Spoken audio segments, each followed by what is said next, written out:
नमस्कार, मैं हूं आपके साथ पूर्णिमा मिश्रा। हमारे खास प्रोग्राम क्या कहते हैं नरेंद्र मोदी में आज आपको सुनवाएंगे पीएम मोदी का वो ऐतिहासिक भाषण जो उन्होंने 8 अप्रैल 2008 को गुजरात के जामनगर में दिया। मोदी जी ने अपने भाषण में कहा कि शासक अगर एक जगह पर बैठकर देश चलाने की कोशिश करेंगे तो यह देश नहीं चल सकता। एक जगह पर बैठकर सरकारें चल सकती हैं, लेकिन हमें देश चलाना है, और जब देश चलेगा तो सरकार भी खुद चल पड़ेगी। याद है, मैंने 4 साल पहले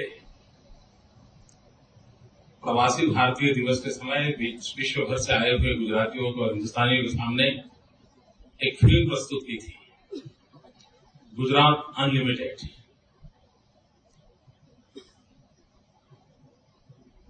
और उस समय मैंने कुछ बातें रखी थी। मैं आज जिस विषय पर बल दिया गया है उसको एक तो मैं अप्रिशिएट करता हूं कि इसमें सीधी सीधी बात है, मैं और आप क्या कर सकते हैं।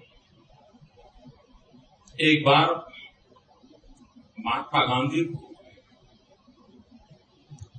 किसी ने पत्र लिखा था और गांधी को पूछा था कि मनुष्य के मूलभूत अधिकार क्या है, और गांधी ने बड़े अच्छे शब्दों में उनको प्रत्युत्तर दिया था। उन्होंने कहा था कि व्यक्ति के कोई अधिकार नहीं होते हैं,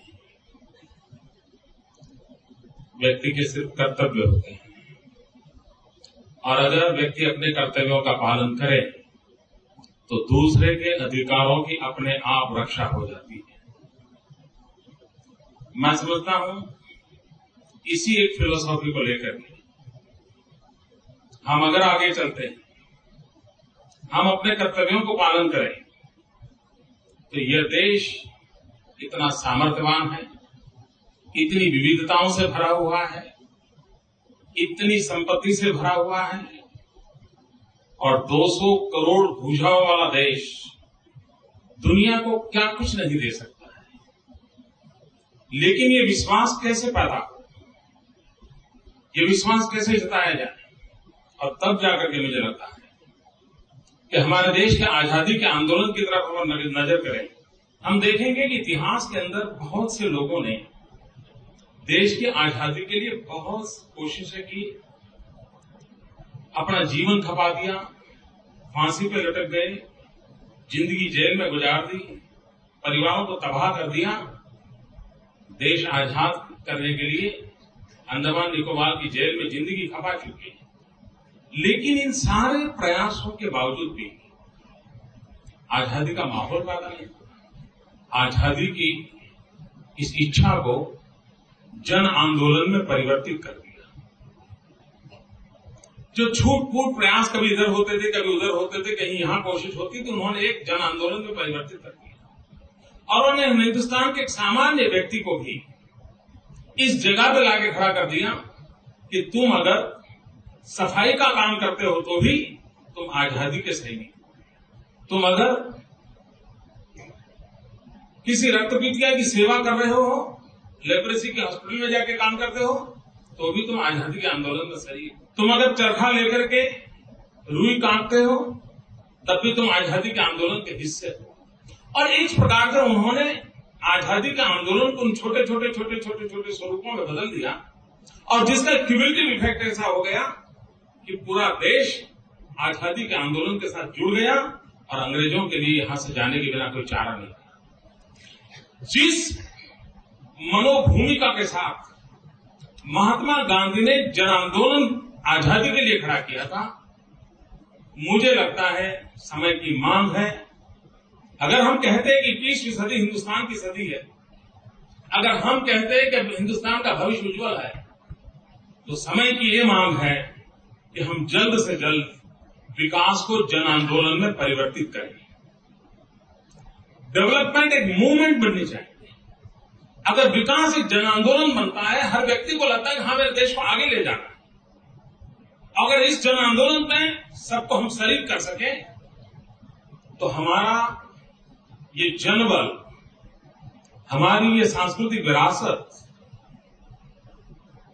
हमारा ग्लोबल पर्सपेक्टिव और नॉलेज के युग में जब हिंदुस्तान ज्ञान के युग में प्रवेश किया है। भारत ने हमेशा नेतृत्व किया है।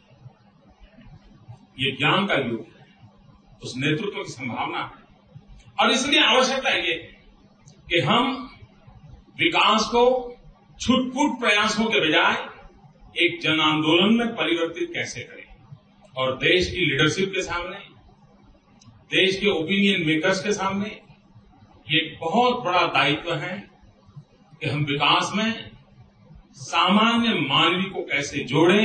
वो अपने गांव के अंदर छोटा सा भी काम करता होगा, लेकिन उस करते समय उसको विश्वास होना चाहिए कि मेरे इस काम को करने से मेरा देश विश्व की बहुत बड़ी शक्ति बनकर के उभरने वाला है और उसका जो सेटिस्फेक्शन लेवल होगा उसका कोई हिसाब हम नहीं लगा सकते। और इसलिए मुझे लगता है अप्रोच के संबंध में हमने विकास को जन आंदोलन बनाने की दिशा में प्रयास करना चाहिए। और जब विकास जन आंदोलन बनता है, आप बाजार में कुछ खरीद करने जाए और वहां भीड़ हो, पार्किंग की व्यवस्था न हो तो आप परेशान हो जाते हैं। लेकिन मेले में जाए, चीज अच्छी मिले ना मिले, खाना मिले या न मिले, पानी के लिए घंटे भर चलने की नौबत आ जाए, फिर भी आपको वहां आनंद मिलता है। ये जो ह्यूमन साइकी है, उस साइकिल का उपयोग करते हुए हम इस देश का नेतृत्व कैसे करें। और एक जो बात है, हमारे देश का सबसे बड़ा दुर्भाग्य है, मैं अगर गुजराती में कहूं तो हमारे यहाँ दो चीजें बड़ी प्रभावी हैं। मैं शब्दों का प्रयोग गुजराती करता हूं। सबसे पहला, कोई भी बात होती तो मन में प्रश्न होता है मारू शू, और मारू शू मेरा क्या, उसका जवाब अगर पॉजिटिव नहीं मिलता है तो उसके साथ दूसरा वाक्य तुरंत निकलता है मारे शू। देखिए, दो शब्दों में कितनी बड़ा अंतर दिखाई देता है। जो देश कहां से कहां चला जाएगा। अगर एक ये कहे मारू शू, भैया બધું કરો છો પણ મારું શું, મારા પર્સન્ટેજ શું, મારી કેરિયરનું શું, મને લાભ શું, અને એ જો ન થયું તો મારે શું ભાઈ, કરો તમે તમારું ખોડો, आप कीजिए, आप अपना कर लीजिए, मुझे क्या लेना देना। मैं तो ये एक्सट्रीम नेगेटिव पीएस पे जो हम चल रहे हैं, इस देश की इस मनस्थिति को बदलने का काम हम सबका। जब तक हम इस अप्रोच को नहीं बदलते तब तक हम स्थितियों को पलट नहीं पाएंगे। चीजें भले छोटी लगती हो, लेकिन इन चीजों में परिस्थिति को बिगाड़ने का बहुत बड़ा सामर्थ्य रहा हुआ है। हम कैसे स्थितियों को बदले, उस पर बल देने की मैं समझता हूं आवश्यकता है। लोकतंत्र का सही मायना मैं जो समझता हूं वो ये है कि हमने जन भागीदारी से देश चलाना पड़ेगा। शासक एक जगह पर बैठ करके अगर देश चलाने की कोशिश करेंगे तो ये देश नहीं चल सकता है, सरकारें चल सकती है। मित्रों, हमें देश चलाना है, सरकार, देश चलता है, सरकार भी चल पड़ेगी। इस भूमिका के साथ अगर हम सोचते हैं तो स्थितियां बदली जा सकती। और इसलिए मेरी सोच, आमतौर पर जो सोचा जाता है, मैं उससे अलग विचारों को रखने वाला व्यक्ति हूं और उसके कारण मुझे अप्रोच बदलने की इच्छा में प्रयास है। मित्रों, हमने एक कॉन्ट्रैक्ट सिस्टम से देश चलाया, उससे क्या स्थिति बनती है। मेरे यहाँ सूरत के अंदर देखा होगा तो वहां पूरा कचड़े के ढेर ऐसे थे, लाशें थी, पशु ये थे, और सबके सब लोग कहते थे अरे भाई मोबाइल फोन चालू नहीं है, चार्जिंग कर क्या करोगे, अच्छा देखो उसको फोन करो, ये करना होगा। मैं खुद जाके वहां खड़ा हो गया और दिन में तो मैं घूम नहीं पाता था, इसलिए नहीं घूम पाता था कि मीडिया वालों को मसाला खोजने में इंटरेस्ट था। तो मैंने तय किया मैं दिन भर जो होता है वो अपनी मीटिंगें करूंगा, रात को खुद मैदान में जाऊंगा। और मित्रों, मैं रात गलियों में घूमता था, सारे काम को रात को करता था, सफाई के काम को खुद देखता था। उस चीज का ऐसे इलेक्ट्रीफाइंग इफेक्ट हुआ। बाद में कंट्रोल रूम में फोन आना बंद हो गए। अगर फोन आते थे तो ये आते थे कि हमने इतना कूड़ा कचरा हटा दिया है, अगर कोई व्हीकल मिल जाए तो हम कहां पहुंचा इसका हमको पता दे दो।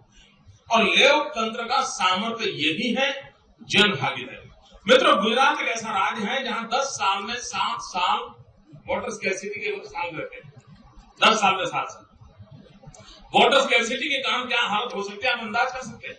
मेरा पूरा कच्छ सौराष्ट्र जामनगर के अंदर आप बैठे हैं, लाखों की तादाद में यहाँ के नौजवान रोजी रोटी के लिए सूरत मुंबई की ओर चल पड़ते थे। मित्रों, सबको कहते समाधान करना चाहिए, कोई समाधान खोजता है क्या? तो गुजरात में एक चिरंजीव स्कीम बनाई और पूरे देश में शायद आने वाले दिनों में एक मॉडल के रूप में वो विकसित होगी। और वो उसमें मैंने पब्लिक प्राइवेट पार्टनरशिप मेरी भूमिका ये है कि जन भागीदारी के बिना देश आगे बढ़ ही नहीं सकता। जन भागीदारी के बिना देश आगे नहीं बढ़ सकता है। गवर्नमेंट मैकेनिज्म और गवर्नमेंट साइलों के द्वारा ये देश सफल नहीं हो सकता है जब तक कि सच्चे अर्थ में जन भागीदारी न हो, जनता के हाथ में ताकत ना हो। और उस जनता के हाथ में ताकत देने का तरीका यह है कि मैंने एक चिरंजीव स्कीम बनाई। मैंने डॉक्टरों को प्राइवेटली एमओयू किया, जो जितने गायनेकोलॉजिस्ट डॉक्टर थे उनको मैंने कहा कि आप अगर कोई भी गरीब महिला आपके यहाँ प्रेग्नेंट वुमेन आती है, आप उसको ट्रीटमेंट करेंगे तो मैं अगर रेगुलर डिलीवरी होगी तो इतना पेमेंट दूंगा, सिजेरियन होगा तो इतना पेमेंट दूंगा। उन परिवारों को कहा कि जिन डॉक्टर के पास जाओगे घर से अस्पताल तक जाने का 200 रुपए किराया मैं दूंगा, जितने दिन अस्पताल में रहोगे पर डे 200 रुपया दूंगा, आपके पति साहब रुकावट न करे थे उनको 50 रुपया दूंगा, और डिलीवरी के बाद अपने बच्चे को लेकर घर जाओगे तो उसका भी 200 रुपया दूंगा और हॉस्पिटल का खर्चा दूंगा। मित्रों, एक छोटा सा निर्णय किया, उसका आज परिणाम यह है कि इस योजना के अंतर्गत अगर मेरे यहाँ 1 लाख डिलीवरी होती है तो 4,500 माता और बच्चे मर जाते हैं। अगर ये स्कीम न होती तो 1 लाख में 4,500 माताएं बच्चे मर जाते और किसी टीवी पर आपको दिखाई न देता। उसने दूध पिया नहीं, पानी पिया नहीं, सांस लेता, कुछ नहीं सुना होता, वो बेचारे मर जाते। मित्रों, आज स्कीम के कारण 4,500 में मुश्किल से 1 माता मरी है और 80 के करीब बच्चे मरे हैं, बाकी सबकी जिंदगी बच गई है। तो इससे बड़ा लोकतंत्र, इससे बड़े लोकतंत्र की क्या सेवा है? और इसलिए मुझे लगता है कि हम जितनी बड़ी मात्रा में जन भागीदारी को बढ़ावा देंगे, जितनी मात्रा में लोगों को जोड़ेंगे, उतनी मात्रा में हम परिवर्तन ला सकते हैं। मित्रों, आने वाले दिनों में गुजरात जो प्रगति की दिशा में जाना चाहता है, मैं एक तरफ लगाऊं मेरे यहाँ इंडस्ट्रियल इन्वेस्टमेंट हो, मैं एक तरफ चाहता हूं मेरे यहाँ सर्विस सेक्टर का बढ़ावा मिले, मैं एक तरफ चाहता हूं मेरे यहाँ इंफ्रास्ट्रक्चर अच्छा हो, लेकिन इस सबका अंतिम गोल मेरा ये होता है कि मेरे यहाँ ह्यूमन डेवलपमेंट इंडेक्स के अंदर मैं दुनिया की जो डेवलप कंट्री है उसकी बराबरी में पहुंचना चाहता हूं और मैंने उस पर बल दिया है। मैं लगातार उस पर काम कर रहा हूं और मैं मानता हूं कि एक बार हम कोशिश करेंगे तो चीजों बदलेंगे, क्वालिटी ऑफ लाइफ चेंज हो जाएगी। मित्रों, अगर हम चीजों को पकड़ के चलें तो स्थितियों को बदल सकते हैं। मित्रों, हमारे देश में आपने गलीपति से लेकर के राष्ट्रपति तक एक बात सुनी होगी, वो बात ये होती है जस्टिस डिले जस्टिस डिनाई। सुना है सबने, हर कोई बोलता है, कोई रास्ता खोलता है। मित्रों, गुजरात में रास्ता खोजा। मुझे याद है मैंने हमारे यहाँ सुप्रीम कोर्ट जज ने गुजरात के और देश के सभी हाईकोर्ट जजेस और चीफ मिनिस्टर को बुलाया था। तो मैं पहली बार गया तो मैंने वहां पर बात की थी। मित्रों, हमने कोई रास्ते खोले। Gujarat is the first state in the country जिसने इवनिंग कोर्ट शुरू की और जो दिन में मजदूरी करने वाले लोग हैं ओनली 24 lakhs। मित्रों, जस्टिस के लिए भी व्यवस्थाएं बदली जा सकती है और इसलिए मित्रों, जिस प्रकार से हम बाकी इंफ्रास्ट्रक्चर की ओर देखते हैं उसी प्रकार से सोशल इंफ्रास्ट्रक्चर की ओर भी बल देंगे। उस बातों को बल देकर के एक होलिस्टिक अप्रोच, एक इंटीग्रेटेड अप्रोच, उन चीजों को लेकर के हम चल रहे हैं।